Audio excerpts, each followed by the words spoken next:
This episode is brought to you by LifeLock.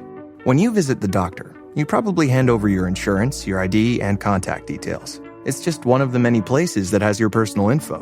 And if any of them accidentally expose it, you could be at risk for identity theft. LifeLock monitors millions of data points a second. If you become a victim, they'll fix it, guaranteed, or your money back. Save up to 40% your first year at LifeLock.com/podcast. Terms apply.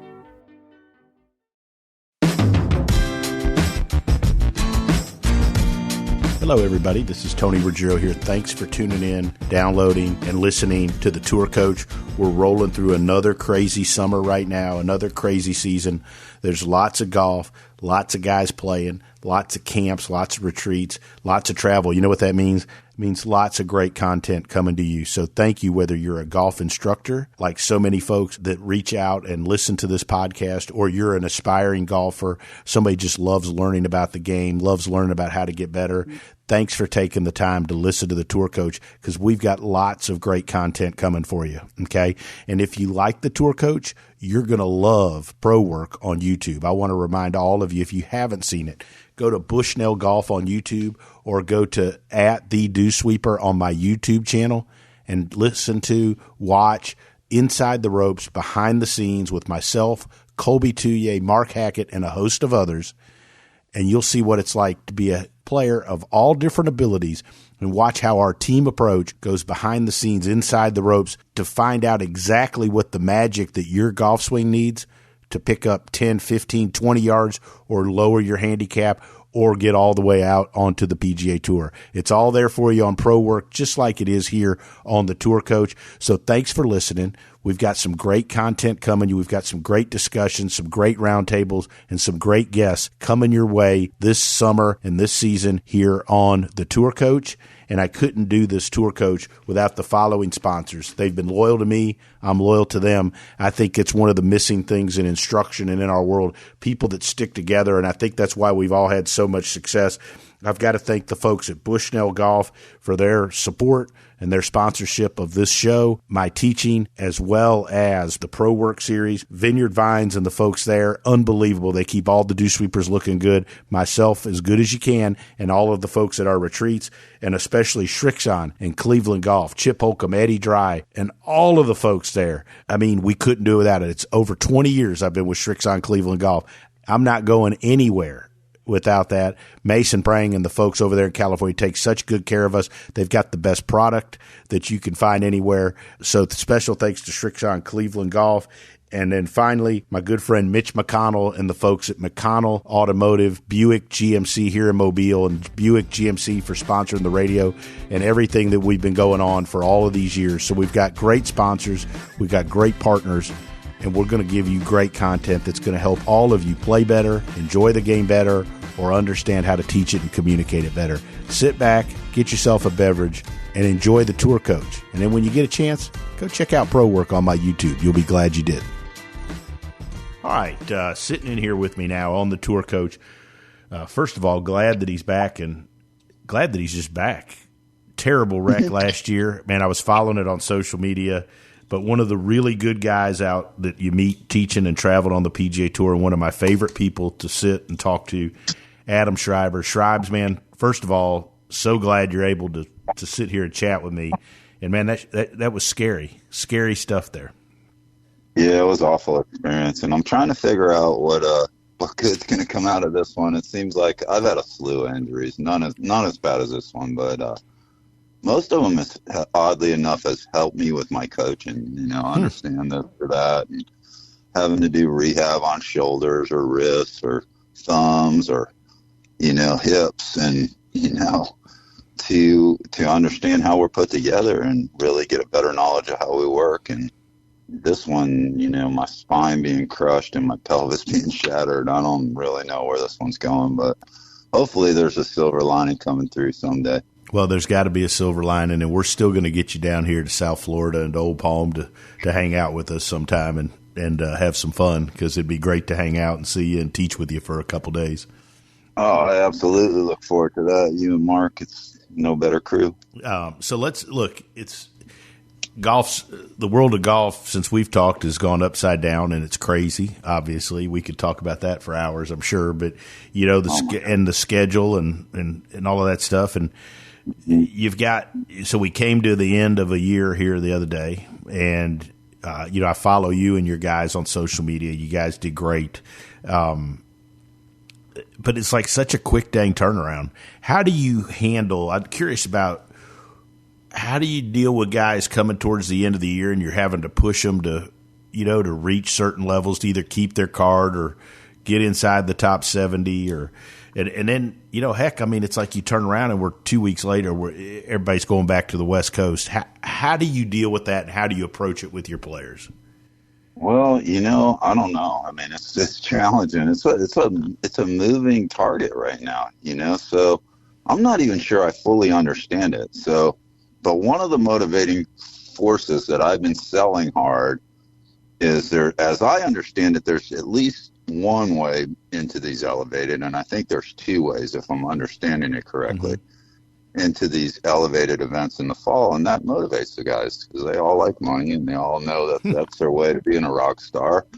And if they can get to that status, their life will become more manageable and arguably easier, correct? In a lot of ways. So, JJ and Sam finished 61, JJ finished 62, or vice versa on the money list. That's great. That's a great year. You did a hell of a job with those guys just from watching. That's a solid year. It was disappointing because we didn't get that top 50, which would have made next year would have just rolled the carpet out. You know what I mean? Mm-hmm. With this new moving target that we're chasing.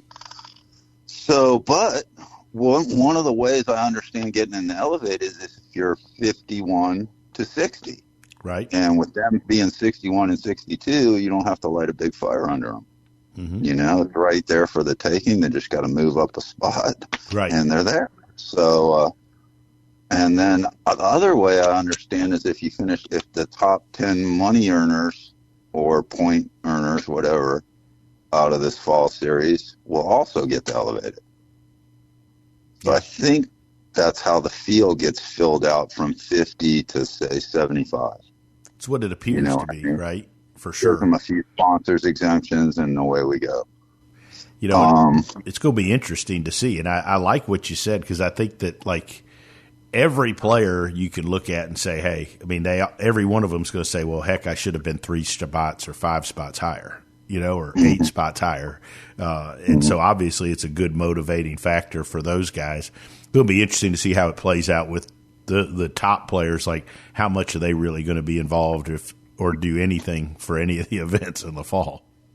Right, exactly. And yeah, it's I mean, this is crazy stuff we're going through and the money's outrageous and nobody knows how it's all going to fold together with Live next year and how's that all going to play out. And we're still in the dark about that, at least as I understand it. I am, at least. Yeah, I mean, I teach one player, Andy Ogletree, who's played his way close to being back full Live next year.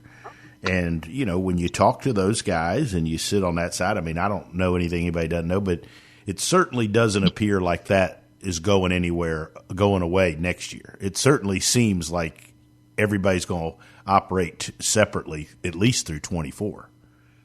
I guess, I know, but what happens to the elevated? Do these guys jump into those, or I don't know. And how does that affect our list? And I mean, holy moly! No. Well, so when you're sitting with a player, so you're sitting with a guy and he's finished 62, or a guy that's finished, even when you have a guy that maybe is struggling to get up to that level, like. Where do you go to sit down and to figure out where you can help them or where they need to work or to come up with a plan? Yeah. What do you do with them? I mean, I think the obvious in today's modern golf is to start with the money ball situation, right? Okay. So we just go through a statistical analysis. You're top 50 in this, you're top 50 in that. Oh, shit, you're 150 in this. Mm-hmm. Ain't great. You're 175 here. Well, and it usually, if it doesn't knock you over the head, then it's ultra challenging, I think. Mm-hmm. Because then you got a guy that might be close to peaking his potential. And if he's not where he wants to be, that's troublesome. But I think when you find stuff like that, it's exciting. Right. You know, now how are we going to tackle this issue? Is this issue technical? Is it tactical? Are we not putting in the fucking time? Excuse me. That's okay. It's a podcast. It's a podcast. Okay. Yeah. Trust me. And nobody says it more than me, so it's okay. All right. There you go. But unleash the beast now. But yeah. So if I think that's exciting. You know, and obviously I think a lot of today's game is figuring out, if we can gain 10 and we can gain 20 and we cannot lose any accuracy, that's good stuff, Absolutely. Absolutely. Yeah. When you see a guy and he's deficient in an area, how often, from your standpoint, is it technical versus other things? Or is it just, is that just, it's just different every day? I think it's different every day, but I do think it's technical the majority of the time. But what is the technical solution? Sometimes the technical solution is deep in how they're put together, and without the physical aid, you're going to beat your head against the wall trying to fix the technical. They might be tight or weak or not know how to activate a certain area and done this all their life. You know what I mean? And they're stuck in that pattern. And sometimes you need the help of an incredible trainer to get you over the hump, and I certainly ain't scared to bring in the righty. No. And that's one thing that, as I've watched your teaching and been a big fan of it, is I love, obviously I do a lot with Colby Touye and those guys. And one of the reasons I've come down here to South Florida, is like having that resource. Like, it's amazing to me how many times you can get a player over the hump, if you will, or get them to feel something that you've been trying, like I've been trying to work on with somebody for 6 months or something, and then they can activate something or take them through an exercise and they can feel it and do it. Like, to me, that's the best of both worlds when teaching. If you could have it like that every day, to me, it'd be a whole lot easier to teach. Oh, no doubt. I've had trainers go in and they're like, dude, you're never gonna get that unless you unlock his QL or whatever. He's never gonna be able to do what you're trying to get him to do. Just give me 10 minutes here and watch how much the progress, and it blows your mind sometimes. Right. For sure. Yeah, it's really cool, and it's nice to have a team like that. You don't feel like on an island, and I don't know about you, but I second guess myself all the time. Every day. It's not. That's all we got. The unfortunate part about being a coach is a lot of the results aren't in your control. To an extent they are, but not the ultimate. One of the things I struggle with as a coach that I try to get better with is for mental health is like to not is to not like not tie your like how you feel about yourself to how everybody plays that day. 100%. It's really hard. That's hard to do when you do what we do, I think. So hard, man. It's so hard because your self-esteem's tied to how well you're doing your job a lot of times, and that relies on another person's performance. So it's a challenging place to be, but I think if we're really, it's easy to say, right? But you're really in touch with yourself. You're doing all the right stuff. You can let go a little bit easier. The older I get, I'm getting better at that, I will say. Yeah, I'm trying. I'm still not great at it. See, you touched on something a few minutes ago where you talked about guys that maybe like are good. Nobody that you're dealing with on the tour or I'm teaching like they're obviously all very great players and talented, but where like you mentioned, a guy is kind of maybe he's reached his potential. That's a tough. What's their feeling? Yeah, what's their feeling? How do you come to that conclusion? What do you do with that guy? I don't know, man. I don't know. I don't think I've had, I don't think I sniffed anybody peaking their potential, really. Okay. Even AK back in the day, he's so talented. I feel like he just scratched the surface. So I don't feel like I've ever crossed that bridge, but it's something I'm aware of, and it's like I'm super proud of Sam Ryder doing as well as he's doing coming from Stetson. Yeah, it's unbelievable. That's not to say he didn't deserve to go to a major college golf school, and it was as somebody would have recognized the talent and the work ethic. Right. You know what I mean? But he didn't, and he didn't come through that pedigree program, and he's had to learn a lot. And to his credit, man, he's a hard worker. He's a super smart kid, and he learned when he sees people better than him, he goes and absorbs it like a sponge. Mm-hmm. And he figures out what the hell is this guy doing that I'm not doing, and how can I adapt that to myself and improve my life and my golf game. It's really cool. I use guys like Sam and, Ben Carr, who I teach, he's on the Canadian Tour now, but, made the Masters and the U.S. Open from the USAM, but went to Georgia Southern. I use that as an example to all these parents that bring kids, and they're so caught up on, my kid's got to go to an SEC school or something. It's like, man, you can I honestly believe if you work hard enough and you put the right people around you, and you believe in yourself, I think you don't have to just go to those big schools. You can achieve whatever you want to achieve and dream. You're not just limited just if you don't play at a big school. Oh, yeah, that's pretty cool, man. Something I just thought of. I saw this special on this bus driver yesterday on, I don't know, it was one of those shows like 60 Minutes or Dateline or whatever, and this guy's claims he has 400 kids, all the kids that rode his bus in this tiny little town for 20-something years. After he got hurt, he fell off a ladder. He was an electrician, fell off a ladder, and then he decided he was going to do something to give back to the community, drove a bus, and he's like an ordained minister, and he's married about 30 or 40 or 50 of the kids, something crazy like that. And anyways, he had 2 rules on the bus, and all the kids could recite these 2 rules, and they were love and respect. And I feel like if you love the game and you respect the challenge and you got talent, you can go as far as you want. Yeah. But first part, you got to love it, man, because it's going to kick your ass at some point. And if you don't love it, that's going to kick your ass. You know what I mean? Mm-hmm. And it doesn't matter who you are. We've all seen it. Oh, for sure. Nobody's invincible. At some point, this game is freaking tough, man. And it's going to get every one of us. And if you don't love it, you ain't going to power through it. No. It's like there's so many examples of it, right? And we're watching it, you're watching it now on tour with Justin Thomas having a struggle, 100%, right? Yeah. And everybody think, and obviously to a different extent, but Rory's had his struggles. It's not,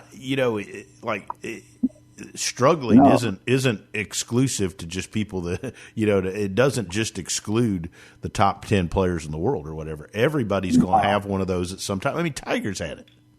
Yeah, and it's all relative to your level. I mean, Scotty's struggling, you could say. Right. At least with his putting right now, But, I mean, it's I don't know. It's crazy stuff. And one of the most impressive things I saw was with interview with Greg Norman's kid, and they said he was a +4 handicap, but he never tried to make it, and they asked him why, and he's like, I don't love it. I don't love golf I need to love it to make it. And I was blown away by how old soul and astute that was. That just blew my mind. Smart. Yeah, incredible, I thought. Right. Because he's probably seen it firsthand, When you have a guy that you're working with or a girl, and they get to one of those places, I always say players go to dark places, Mm-hmm. and they're in one of those. Mm-hmm. Where do you start, or what do you do to get them out of it? I mean, I've had guys I never was able to get out, and obviously eventually got fired. I've had guys that I've done okay and got it turned around a little better. But where do you start with folks when they're in that? Yeah, I think you start with appreciation, the opportunity. It hadn't been the way we want, but we still, you're in it. Mm-hmm. You still got, we ain't done yet. We haven't got our ass kicked yet. Mm-hmm. We're not off any tour yet. Even if we get knocked down or if we get bounced back or whatever, Yeah. It's an opportunity to learn from that, get better, do it again and become back stronger. And, and then you got to tap into where they come from. I mean, if their faith is at it, you go there. I think it's just an intuitive read as a coach a lot of times, but you know what powers them.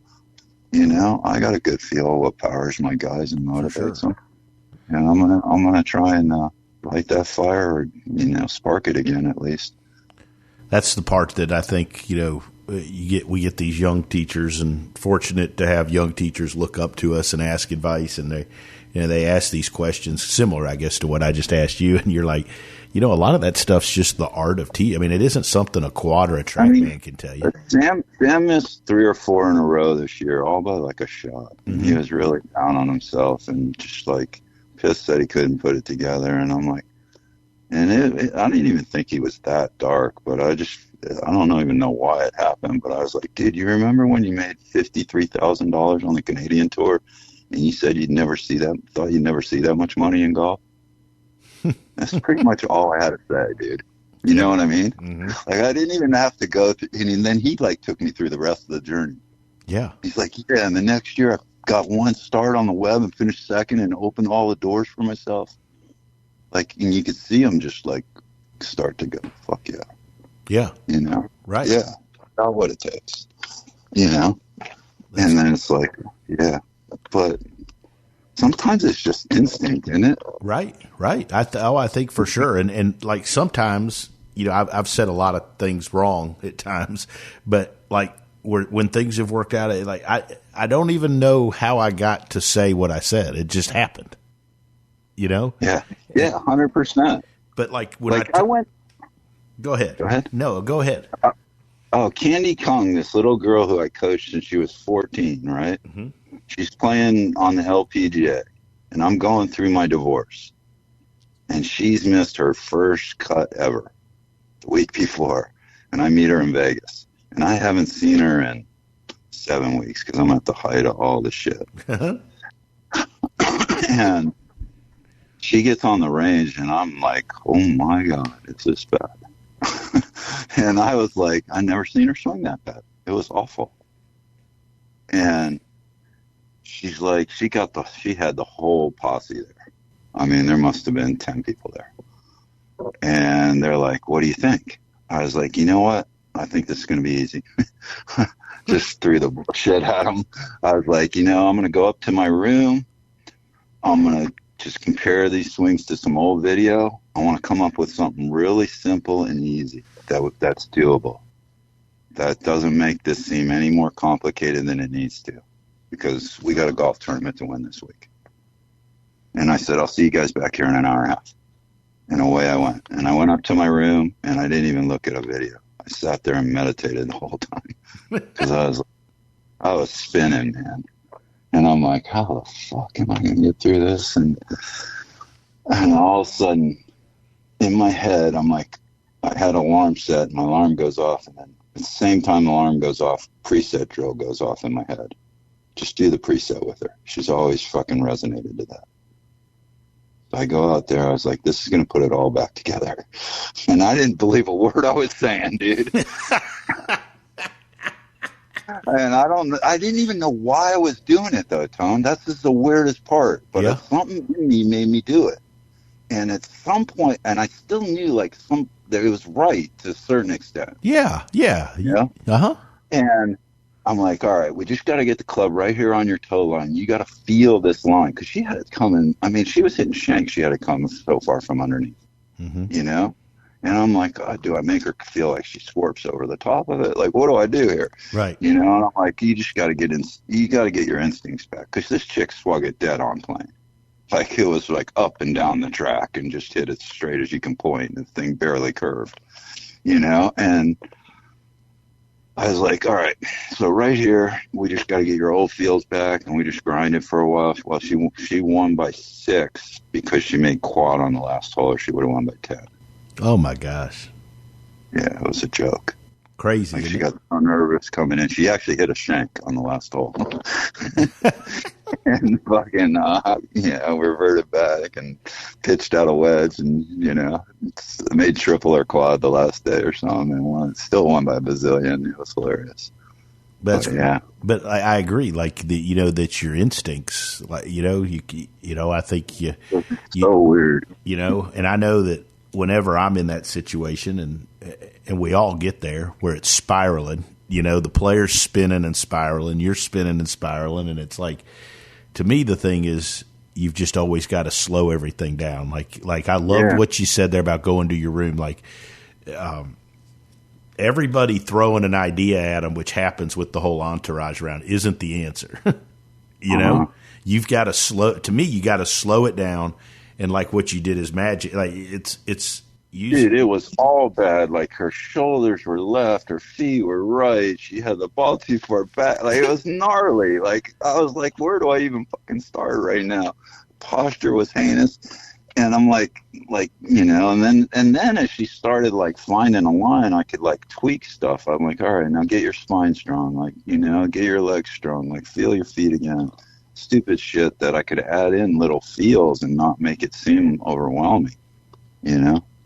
I think, I don't know what your thoughts are, but when players are spinning, like when it's spiraling, to me, like you get all these people around and they're all pitching in ideas, and like that's the exact opposite of what a player needs. Right. That's why like the talk with myself out to the range was like, yeah, this is simple. This will put it together. There's nothing in this that won't like build good sequence, help her start to feel the things that's made her a really, really, really good player. You're okay with this. Like, this is good, Had to talk myself down from the ledge a little bit. Like, I'm not copping out. This is the right thing to do. Like, just see how she reacts and you'll be fine. And, then I had a couple backups I could add in. But to me too, like you went to something, like I always go to something that I know's worked really well for him before. Right. Like she had an unbelievable ability to feel the golf club, but could not feel her body. Like had zero body awareness. It's crazy. Like it was so everything you change, like if you change where the club went, that would change where her body went. Mm-hmm. And she could, that's easy. I can put the club there. I can move the club there. I can move the club there. And it's like, but you can't feel this in your body. But you're doing it when you move the club there. But okay, I got you, girl. Like let's go. Yeah. Everybody's different, Mm-hmm. And then you got Anthony, who never wanted to feel his hands or the club. He just wanted to feel his body. He wanted to feel like he did it with his body. And these two I'm coaching at the same time, and they couldn't have been any further opposite. It was a joke. And they're both number one juniors in the country at the same time. Isn't that insane, though, that like how players can be so great and be so different, right? It's unreal. Mm-hmm. That's just like as a coach, I don't know, man. Like the guys that think they figured out a system or figured it all out, like how is that even possible? It's not. Like there's no way you can ever figure it out as a coach, man. Like not for everybody. And, like it's just, it's a lot like golf in that we're chasing something we can never perfect, I think we go down this road too, but I think that, these people that their systems and their seminars to like, if you go do this and you can do this, then this guy's got to do X, and then you put them in Y and then Z. Like, I just don't. I think if that's the road you go down, you're just fooling yourself to think you got more figured out than you do. Because I've never had any success doing that. Doesn't mean anything, but like, man, I just think a whole lot of it is, it's just being in there, hanging in there, and caring. Caring a lot about what they do. I wouldn't hate the system if I had a bunch of raw clay, and I don't even know how that happened. You know what I mean? I give you that. I think that's a different scenario. Like you got a bunch of kids starting out for the first time, and maybe they're athletes, but they've never played golf. Right. What are you going to do? Mm-hmm. Like everybody has to have an idea of what they think is optimal. And maybe it's a testing for each one of them, and then you teach them all different. Mm-hmm. You know what I mean? Maybe that's optimal. And maybe there's not one way, Right. you know? Like something that all right, here's something for you that I've been wondering the hell out of. Your limbs, I love oh, these. here we go. Here we Here go. we go. I should go get a beer for This this is one. like me pulling you aside at a tournament right now. Oh, I know. To grab a beer. But, all right, your limbs are abnormally long. Mm-hmm. Okay? What's that going to do to your vertical forces?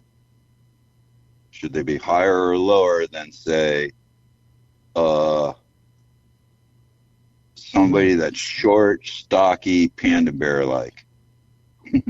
Well, there's like a couple ways you could go with that, you know? Right? I mean, to me, and I'd love your thoughts on this. Like, I'm not a huge vertical guy as far as teaching verticals. I mean, I like more rotary, preference-wise, obviously, and, you know. Well, I think so. That's kind of my point. I think the verticals are defaults of the other forces peaking. Right. So, but I also think with that guy with long limbs has more propensity to more vertical. Right. Because of that. And it's just like how the club stays in front of them. I don't know. It's the picture I have in my head, I guess. But well, especially like guys with real long arms, you know how they'll get the club behind them a little more, right? Exactly. That's the one I'm talking about. You know, right? a little less turn because they got, you know, like you know how like I picture Ernie Els right now. So you know what I mean, like right, and then like you could see them standing more verticals coming into it to get the arms back in front and to go through. Yeah, and right? Exactly, kind of where I was going. But it's like it's interesting how everybody's trying to peak forces for. I don't know. I think different builds have different gains in different areas. I'd agree with that. Yeah, I love that. Yeah. I'd love to see somebody come up with some kind of way of testing that. Like what would be optimal? You know, your limb length's this, your shoulder width's that, your leg length's that, proportionately you're put together like this. I do think some of Mike Adams' stuff, I think, is geared along those lines, that bioswing dynamics. You know, his early stuff that he did, what was that? 4 different swing types kind of stuff? Yeah, the 4 laws, wasn't it? Yeah, that talked a little bit about that indirectly. Not with today's science, but in his own way. Mm-hmm. You know, there's a guy with sick instincts for sure. You know, that's one of the things I've learned from him the time around him is, you know, he was always pushing me, to add tools to your toolbox to help more people, right? I get that, you know. My thing when I go to those things and I do that is always like I have to take that stuff and then adapt it to how I teach and how I talk and who I am. You know, I can't just go spit out everything I heard at a seminar because my students would look at me like, shit, that's not you. I mean, you know, when the hell, you know? I know. I feel like Mike and I had a falling out when I didn't like some of his testing. Like he does the thing where he puts the club across your waist, and if you pivot left, you're a left poster. And, if you move off it, you're a right poster. I'm like, dude, what if I tweak my left knee this morning? And he got all mad at me. What if but I was serious. Right. No, I get it.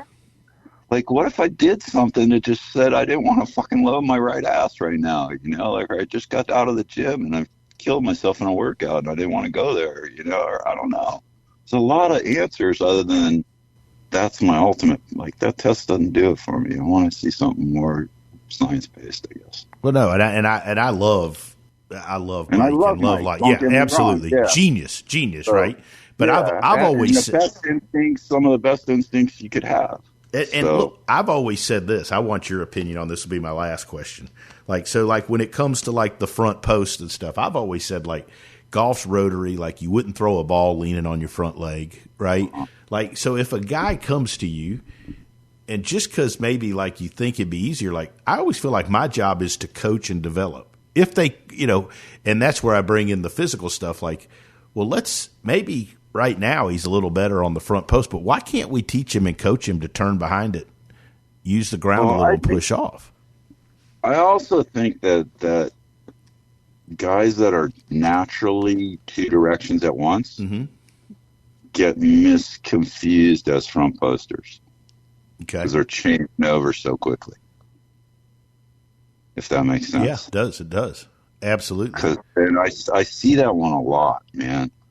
And I still think for them to do their stuff pure, they got to unload initially. Right. You know?